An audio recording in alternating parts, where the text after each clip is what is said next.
Menjelang PRU 16, nama Khairi Jamaluddin atau KJ mula disebut sebagai calon berpotensi di Kedah. Tapi persoalannya, sesuai ke dia bertanding di sana?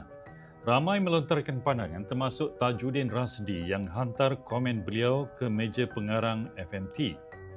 Kata penganalisis, gaya KJ yang lebih progresif tak kena dengan politik Kedah yang lebih santai dengan gaya kedai kopi. Pengundi di sana dikatakan lebih skeptikal. Tapi Tajuddin ada pandangan berbeza. Katanya KJ sebenarnya boleh beri saingan sengit kepada Menteri Besar Kedah Muhammad Sanusi Mat Noor. Dalam politik hari ini, populariti memainkan peranan besar. Kadang-kadang lebih besar daripada isu dasar atau polisi. Sanusi memang kuat dari segi sokongan akar umbi. Dia turun padang, dekat dengan rakyat, lepak warung, main bola, gaya yang mudah tarik perhatian.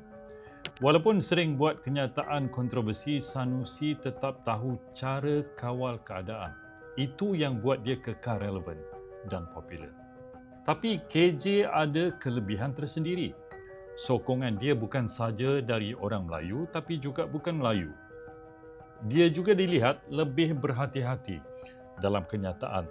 Jarang sentuh isu sensitif kaum. Itu buat dia lebih diterima secara meluas.